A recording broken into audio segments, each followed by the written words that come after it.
J'avais encore l'odeur de son shampoing dans la chemise quand il a fermé la porte derrière moi. Dans le couloir, la lumière clignotait comme un cœur fatigué. On venait de m'embrasser sur le palier, mon propre fils. Un câlin bref, pressé, presque honteux.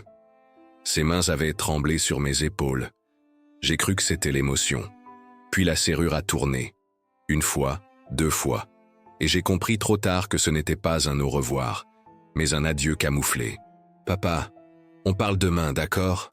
Repose-toi. » La voix venait de l'autre côté du bois, chaude et lointaine comme un radiateur en hiver. Je me suis retrouvé seul, l'enveloppe dans ma poche intérieure, celle qu'il m'avait demandé de signer, pour m'aider avec les papiers de la banque. Au fond du couloir, l'ascenseur s'ouvrit et se referma, avalant la rumeur d'un immeuble où chacun rentre chez soi sauf moi. Le téléphone vibra. Un message. « Ne bouge pas, je reviens. » Je n'ai pas bougé. On ne bouge pas quand on espère. On se fige, on prête l'oreille aux pas qui ne reviennent pas. Les murs transpiraient une odeur de javel. J'ai posé la paume contre la porte. Lisse, froide, étrangère. La serrure me fixait, unique œil de métal. J'ai frappé, doucement d'abord, comme un père qui ne veut pas déranger. Personne. J'ai regardé l'enveloppe. Mon prénom mal orthographié. L'écriture de mon fils plus dure, plus serrée qu'avant. J'ai glissé un doigt dans l'ouverture. Un froissement. Des mots en majuscules. Procuration, transfert, usufruit, clause. Un labyrinthe de lettres dressées contre moi. Au bas de la page, ma signature. Je me suis revu ce matin, main tremblante, yeux confiants, signant, pour aider. Les vieux aiment aider. C'est notre dernière vanité. Le couloir se fit plus long. Les voisins passaient sans me voir ou faisaient semblant. Je tenais l'enveloppe comme on tient une preuve de vie ou de mort. Et c'est là, dans ce couloir qui n'était à personne, que j'ai compris. Le dernier câlin avait été un rideau. Derrière, la scène était déjà montée. J'étais l'acte de trop d'une pièce que mon fils avait répétée sans moi. La trahison ne crie pas. Elle ferme juste la porte. Je m'appelle Armand, 77 ans, et j'ai appris tard que les pièges n'ont pas de dents visibles. Ils ont des sourires, des voix familières et des cœurs qu'on a bercés. Si vous regardez ceci, peut-être avez-vous, vous aussi, senti un jour que quelque chose glissait entre vos doigts. Un double des clés perdues par hasard, un rendez-vous reporté, des papiers à signer pour vous simplifier la vie. J'ai signé. J'ai perdu plus qu'un toit. J'ai perdu la certitude que l'amour protège. Dans cette histoire, je ne cherche pas à faire pleurer, je cherche à prévenir. Les personnes âgées n'ont pas peur du noir, elles ont peur du silence des proches.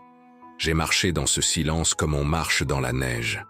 Chaque pas efface le précédent, jusqu'à ce qu'on ne sache plus d'où l'on vient. Je vais vous raconter comment le piège a été tendu, comment je suis tombé, et comment j'ai décidé, malgré tout, de me relever. Parce qu'il n'est jamais trop tard pour nommer la trahison, et encore moins pour lui répondre. Avant de commencer, j'aimerais que vous m'aidiez à faire circuler cette histoire. Abonnez-vous à cette chaîne, laissez un j'aime si ce témoignage vous parle, et écrivez en commentaire de quel pays et de quelle ville vous regardez. Dites-moi aussi si vous avez vécu, ou craint, quelque chose de semblable. Peut-être que votre parole évitera un piège. Peut-être que la mienne vous donnera le courage de vérifier ce qu'on vous demande de signer.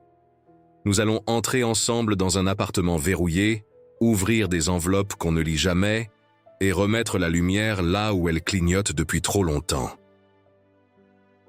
Le jour avait commencé comme une tasse de café tiède. Pas vraiment mauvais, pas vraiment bon, juste assez pour tenir droit. Mon fils, Étienne, m'avait téléphoné la veille. « Papa, j'ai besoin de ton aide. C'est pour régulariser la maison, tu sais, au cas où il t'arriverait quelque chose. » Je me suis entendu rire, ce petit rire qui baisse les yeux. Il ne m'arrivera rien. C'est drôle comme on aime promettre ce qu'on ne possède plus. J'ai mis ma veste grise, celle des dimanches prudents, et j'ai pris le bus jusqu'à son quartier. Les immeubles y étaient jeunes, de ceux qui n'ont pas encore appris la fatigue des façades. À l'entrée, un gardien polissait le marbre. Je me suis vu dans le reflet. Un homme droit, canne au poignet, un peu trop bien coiffé pour ne pas chercher l'approbation de quelqu'un. Étienne m'attendait en bas. Il m'a serré fort, si fort que mes côtes ont compté ses doigts. « Tu as l'air en forme, papa. » J'ai hoché la tête. On se dit ces phrases comme on se jette des bouées parce que le courant est plus fort que nous. Dans l'ascenseur, il a parlé de la pluie, des travaux, du chien du voisin. Pas de la procuration. Les vrais sujets restent sur le palier du silence. L'appartement sentait la peinture neuve.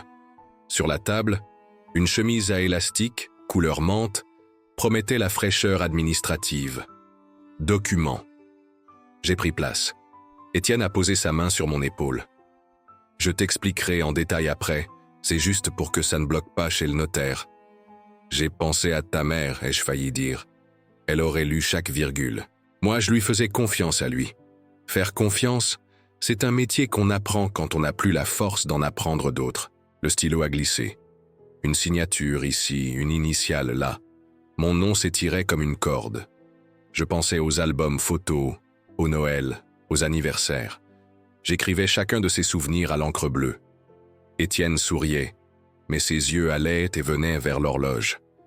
Les horloges dans les pièges tournent toujours un peu trop vite. « On descend prendre l'air ?» a-t-il dit. Il a ramassé les feuilles, vérifié quelque chose sur son téléphone, puis m'a tendu la veste. Dans le couloir, je l'ai vu hésiter. Ce n'était pas un doute, c'était un calcul. Arrivé sur le palier, il m'a serré contre lui. C'est ce câlin-là qui m'a déchiré ensuite. Il sentait la sueur des décisions. Il a murmuré « Je reviens, ne bouge pas ».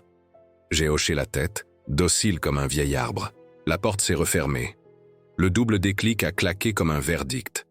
J'ai attendu, on attend toujours, à mon âge. On attend les nouvelles, les visites, les résultats. On s'habitue au trop du temps. Mais ici, quelque chose trottait trop loin. J'ai frappé, une fois, deux fois. Un voisin a passé la tête. Tout va bien? J'ai souri. Cette politesse qui cache l'orage. Oui. Il a disparu, soulagé de n'être pas requis. Mon téléphone a vibré. J'arrive. Puis plus rien. J'ai rerangé ma chemise, lissé la poche intérieure. Mes doigts ont touché l'enveloppe. Le papier a gémi. J'ai lu, debout, les mots qui n'ont pas de cœur. On m'accordait la jouissance à titre gracieux d'une pièce sous réserve. Sous réserve de quoi? Sous réserve de disparaître gentiment. Les signatures se succédaient. La mienne, la sienne, un notaire que je n'avais pas vu. J'étais devenu l'invité de ma propre vie.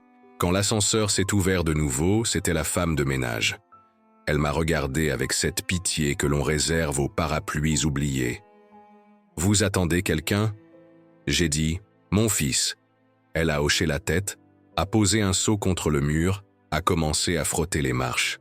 Les gestes simples sont une prière. La mousse recouvrait les taches, mais pas celles qui s'étaient faites en moi. J'ai décidé de descendre, pas par fierté, par instinct. Dehors, l'air sentait la pluie. J'ai marché jusqu'au banc près des platanes. J'ai ouvert l'enveloppe une dernière fois, comme on ouvre une lettre d'amour qu'on sait sans réponse. Puis j'ai plié le papier en 4, en 8, en 16. J'ai glissé les morceaux dans ma poche. On ne jette pas un piège, on le garde pour le comprendre. La porte ne s'ouvrirait plus, alors je devais en trouver une autre. Le lendemain, j'ai pris rendez-vous chez mon médecin. Pas pour mon cœur, pour mon calme. Je voulais une voix stable pour m'empêcher de trembler. Dans la salle d'attente, des magazines parlaient de bien vieillir, comme s'il suffisait de sourire à la camomille. Bien vieillir, c'est surtout apprendre à lire à voix haute ce qu'on nous glisse en douce. Le médecin m'a écouté, stylo suspendu. « Vous avez signé quoi, exactement ?» J'ai posé les lambeaux sur la table. Il les a alignés, patient comme on reconstitue un souvenir. Procuration générale, transfert de titre, renonciation à l'usufruit. Il a soupiré. « Votre fils a assuré sa sécurité, pas la vôtre. » Ces mots ont pesé. J'ai senti une colère qui ne m'était pas familière, une chaleur qui montait sans m'avertir. « Je peux faire quoi ?» ai-je demandé. Il a noté un nom sur un post-it, une association de défense des aînés. Appelé. Et ne signait plus rien, même un reçu sans qu'il regarde. Dans sa voix, il y avait le respect qu'on offre aux naufragés qui nagent encore. J'ai pris le papier comme on prend un talisman. À l'association, une femme aux cheveux courts m'a accueilli. Je m'appelle Nora. Elle m'a fait du thé, m'a laissé parler sans me presser. Quand j'ai eu fini, elle a posé 3 questions simples. Qui a préparé ces documents? Où avez-vous signé? Était-il pressé? J'ai hoché la tête à chaque fois. Pressé, oui, toujours pressé. On va vérifier la procédure, a dit Nora. Elle a tapé, appelé, attendu en silence. Les silences de Nora étaient solides, pas comme ceux du couloir. Il y a peut-être un moyen de contester, mais ça prendra du temps. Le temps, à mon âge, est une monnaie rare. Je l'ai sorti de ma poche comme on sort une pièce froissée. Combien vous voulez, je paierai. Elle a souri. Vous paierez en patience et en prudence. Le soir, je me suis assis à ma table. J'ai écrit à Étienne. Pas un message, une lettre. Mon fils, explique-moi. Les pères ne savent pas demander sans pardonner déjà. J'ai choisi mes mots comme on choisit une chemise pour l'enterrement d'un ami. Je voulais être digne, pas pathétique. La dignité est une arme qui coupe lentement. J'ai dormi mal. À 4 heures, j'ai allumé la lampe. J'ai relu les conditions de la procuration. Chaque mot avait un étau. Dans l'intérêt du mandataire. Pourquoi son intérêt aurait-il besoin de mon aveuglement? J'ai pris un cahier. J'ai noté clé, compte, pension, assurance, notaire. J'ai dessiné une carte de ma vie. Je me suis surpris à respirer plus fort. Cartographier, c'est reprendre un peu de territoire. À l'aube, mon téléphone a sonné. Étienne. Papa, tu dramatises, on régularise, c'est tout. J'ai parlé doucement. Alors ouvre la porte. Il s'est agacé, a soupiré trop près du micro. Je passe ce week-end. Ouvre la porte. J'ai répété comme un vieux disque qu'on ne peut plus retourner. Il a raccroché. J'ai regardé ma main. Elle ne tremblait plus. Je suis retourné voir Nora. Il est lude, a-t-elle dit. Alors on formalise. Elle a proposé une lettre recommandée, des demandes de copie, des suspensions de prélèvement. C'était une danse administrative, rude mais claire. Elle m'a appris les pas. Je n'étais plus seulement un père blessé. J'étais un homme qui remettait ses chaussures. En sortant, j'ai croisé un couple âgé qui attendait dans le hall. L'homme m'a demandé « C'est ici qu'on aide, quand la famille prend tout ». Sa voix portait un siècle d'hiver. J'ai dit « Oui ». Et pour la première fois depuis la porte, j'ai senti quelque chose revenir, une chaleur dans la poitrine. La trahison était un piège. Mais je n'étais pas seul dans la salle où l'on apprend à marcher après. La semaine suivante, les premiers effets ont frappé. Le prélèvement du loyer n'est pas passé, compte bloqué pour vérification. Une phrase sèche, sans prénom. J'ai appelé la banque. Votre mandataire a demandé une mise à jour des profils. Mon mandataire, mon fils. Les mots avaient changé de camp. Je suis allé à la banque en personne, veste boutonnée, regard droit. Au guichet, une jeune femme m'a souri avec cette gentillesse qui veut s'en tenir au script. J'ai posé ma carte, ma pièce d'identité et le double de la lettre recommandée. Je conteste la procuration. Elle a pâli légèrement, a disparu derrière une porte. Les portes, désormais, avaient des secrets. Dans le bureau du directeur, l'air sentait le bois ciré et la complication. Il a consulté l'écran, a mimé la surprise. « Ah, oui, effectivement. » Je me suis retenu de frapper la table. « Effectivement quoi ?» Il a expliqué des choses avec des mots trop nets. Conformité, alerte, délégation. Je l'ai ramené à mon âge. J'ai travaillé 42 ans. J'ai payé, je mange peu, je veux récupérer ce qui est à moi. Il m'a regardé, moins directeur, plus fils de quelqu'un. Nous allons geler tout changement jusqu'à clarification, a-t-il dit. J'ai expiré. C'était mince mais c'était un fil. En sortant, j'ai acheté un sandwich et je l'ai mangé sur un banc. Le pain collait au palais.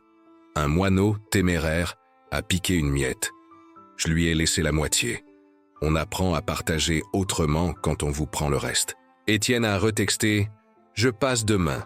On parle. » J'ai répondu « Viens sans papier. » Il a mis un pouce en l'air. Les pouces en l'air sont des pansements sur des fractures. J'ai préparé le salon comme pour une veillée. J'ai posé les documents en pile, j'ai rangé les photos. Je voulais qu'il voie ce qu'il s'apprêtait à effacer. Le lendemain, il est arrivé en retard, nerveux, propre. Il a évité les cadres au mur, le portrait de sa mère surtout. Papa, tu ne comprends pas. C'est pour sécuriser. J'ai pointé la page. Sécuriser qui? Il a relevé le menton, un tic qu'il avait enfant quand il mentait mal. Nous tous. J'ai senti le nous m'exclure. Tu as mis mon nom dehors, ai-je dit. Il s'est crispé. C'est temporaire. Je lui ai parlé de Nora, de la banque, du gel.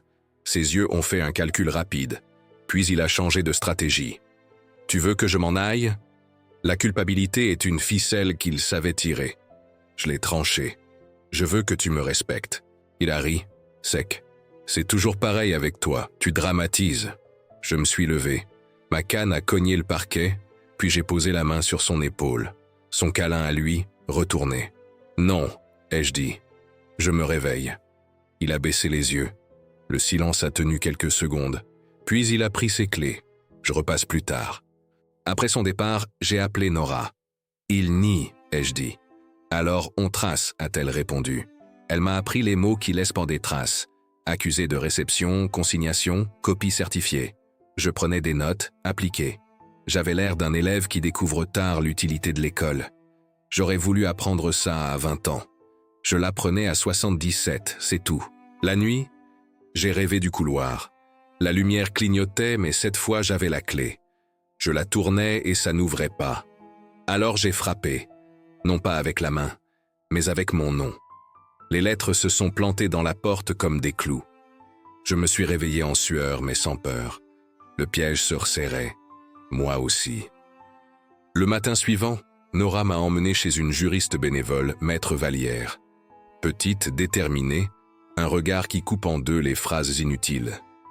Elle a écouté, parcouru les pièces, puis a levé la tête. Il y a des failles. Elle a montré 3 endroits. L'absence d'informations claires, la précipitation, l'absence de témoins véritables. Je me suis senti moins vieux soudain, comme si mon âge avait gagné du muscle. On va déposer une contestation, a-t-elle dit, et une demande de suspension devant le juge des tutelles si nécessaire. Le mot juge m'a glacé, mais sa voix l'a réchauffé. Elle m'a expliqué les étapes, calmement. Les étapes, c'était de nouveau de la marche. Je savais marcher. Nous avons aussi parlé de la maison. Qui a les clés? Elle a demandé. Il pourrait changer les serrures. J'ai sorti mon trousseau. Les clés sont des promesses, a-t-elle dit. Il faut les recenser. J'ai ri. Alors recensons. Le rire avait le goût du pain frais pour la première fois depuis longtemps. J'ai passé l'après-midi à photographier chaque pièce, chaque meuble, chaque cadre. Non pas par attachement, par preuve. Je disais à voix haute, cette chaise, achetée en 1989, cette bibliothèque, construite par mon frère. Je me fabriquais un inventaire qui ressemblait à un acte de présence. Être là, c'est aussi écrire qu'on est là. Étienne a rappelé, je suis désolé. 3 mots tentés, posés, attendus. Je n'ai pas cédé à leur parfum. Alors on annule tout, ai-je dit. Il a soupiré. On en parle. Parler, c'est parfois retardé. Je n'ai plus le luxe du retard. Avec Maître Vallière, ai-je ajouté. Silence, puis, d'accord. Au rendez-vous, il a joué l'enfant raisonnable. Certains apprennent à jouer adulte tard. Maître Vallière a exposé nos demandes, sèches et claires. Étienne a tenté le registre du « pour ton bien ». Elle l'a arrêté net. Le bien ne se signe pas contre la volonté. J'aurais voulu applaudir. Je me suis contenté d'un imperceptible hochement de tête. À la sortie, il m'a rejoint sur le trottoir. « Tu me punis ?» a-t-il lâché. J'ai senti la fatigue des pères qui ont trop pardonné. « Je me protège », ai-je répondu. Il a levé les yeux au ciel, comme lorsqu'il avait 10 ans et qu'on refusait un jouet. Ce jour-là, j'ai su que je n'étais plus un jouet. Les jours suivants, j'ai continué la danse. Lettres, relances, signatures, les miennes, cette fois, lues 2 fois, 3 fois. La banque a confirmé le gel. Le notaire a exigé un rendez-vous pour éclaircir. Éclaircir, c'est ce que fait le matin quand on ouvre les volets. Je me suis senti lever un volet après l'autre. Nora m'a proposé de participer à un groupe de parole. J'y ai rencontré des femmes et des hommes qui avaient de la même ombre dans le regard. Nous avons parlé des petits gestes, les appels qui diminuent, les cadeaux intéressés, les rendez-vous à la mairie sans explication. Chacun déposait une pierre. Ensemble, nous construisions un pont. Un soir, en rentrant, j'ai trouvé la serrure intacte. Personne n'avait essayé d'entrer. Sur la table, j'ai posé mes clés, mes papiers, ma dignité neuve. J'ai caressé le cadre de ta mère. Tu vois, ai-je dit, j'apprends. Le cadre, bien sûr, n'a pas répondu. Mais le silence, cette fois, ne mordait plus. Le rendez-vous final eut lieu par nécessité, pas par envie. Étienne voulait régler. Moi, je voulais fermer la porte correctement, de l'intérieur. Nous avons choisi un café public à midi, sous des yeux inconnus qui garantissaient la tenue. Les traîtres parlent mieux en public. Les trahis respirent mieux là aussi. Il est arrivé avec un sac à dos. Pas de chemise mante aujourd'hui. Un visage fatigué, les joues mal rasées. « Je n'ai jamais voulu te faire de mal », a-t-il commencé. Les phrases qui commencent ainsi savent déjà qu'elles ont mal fini. J'ai posé ma main sur le sac. Les documents. Il a hoché la tête lentement, a sorti un dossier. On annule la procuration. On remet tout à ton nom. On efface. Sa voix s'est brisée sur le verbe effacer. On n'efface pas un câlin qui ferme la porte. On choisit un autre geste. J'ai regardé les pages, claires, cette fois. Maître Vallière les avait exigées, et on sentait sa griffe dans chaque virgule. « Pourquoi » ai-je demandé. Un mot court qui porte 1000 hivers. Il a trituré ses doigts. La peur. Je n'ai pas ri. La peur a souvent le dos large. La tienne ou la mienne? Il a haussé les épaules. Les épaules, chez lui, avaient toujours trahi avant sa bouche. J'avais peur pour l'argent, l'avenir, les soins. J'ai cru bien faire. Cru, c'est un mot qui blesse mal cuit. J'ai senti la colère revenir, courte et précise. Tu as cru bien faire contre moi. Il a baissé les yeux. Je suis désolé. Les excuses sont parfois des ponts trop tardifs. J'ai respiré. Tu vas réparer. Il a relevé la tête. Oui. Il mentait moins, ou il fatiguait. La fatigue chez les coupables ressemble un peu à la vérité. Nous avons signé, pas le piège, la sortie du piège. Les stylos ont rempli des blancs qui n'étaient plus des trous. Le directeur de la banque, présent, a gardé sa neutralité de fonctionnaire. Je le respectais pour cela. Les choses rentraient à la bonne place, pas par miracle, par procédure. La procédure, quand elle protège, est une prière laïque. En quittant le café, Étienne a tenté de me prendre dans ses bras. Ce fut bref, maladroit, comme un joueur qui n'a plus confiance en ses mains. J'ai laissé faire. Le dernier câlin n'a pas fermé une porte. Il a laissé un entrebâillement, juste assez pour que l'air circule. On ne pardonne pas dans un café. On apprend à ne plus mourir là. Dehors, le vent roulait les feuilles sur le trottoir. J'ai pensé à toutes les personnes âgées qui signent, qui attendent, qui espèrent. J'ai décidé quelque chose. J'ai appelé Nora. Je veux témoigner. Sa joie a cassé ma fatigue. On vous attend. Je suis rentré chez moi, léger comme un dossier qu'on vient de vider. Dans l'entrée, j'ai posé ma main sur la porte. Le bois avait gardé ma chaleur, pas ma peur. J'ai rangé les documents dans un classeur rouge. Armand, à moi. J'ai souri à ce titre. Être à soi, c'est peut-être le dernier luxe. Je l'avais récupéré à coups de lettres, d'heures, de mots qui coupent et qui cousent. Le soir, j'ai sorti un album. Étienne, petit, tenait ma main sur une photo. Je n'ai pas pleuré. Les larmes ne lavent pas les signatures. J'ai murmuré « On recommencera peut-être un jour. Peut-être. » Le dernier câlin n'était plus une trahison. C'était une frontière. Et j'avais enfin un passeport. Je m'appelle Armand, et ceci est l'histoire d'un piège qui avait la forme d'un câlin. Si vous avez écouté jusqu'ici, souvenez-vous. L'amour n'exige jamais une signature dans la précipitation. L'amour s'explique, se relie, attend. Ce qui n'attend pas, souvent, n'aime pas. Si vous avez des doutes, parlez. À une association, à un ami, à un voisin. Demandez des copies, prenez des photos, notez les noms. Les papiers ne sont pas contre vous si vous les regardez en face. Et si quelqu'un, même un proche, s'énerve parce que vous voulez comprendre, c'est peut-être que vous devez comprendre encore plus. Merci d'avoir été là. Abonnez-vous, laissez un j'aime, et écrivez en commentaire de quel pays et de quelle ville vous regardez. Dites si cette histoire vous a rappelé quelque chose, ou si elle vous a évité une signature de trop. J'espère que mon dernier câlin vous servira de première alerte, et que chez vous, les portes se fermeront pour protéger, jamais pour trahir.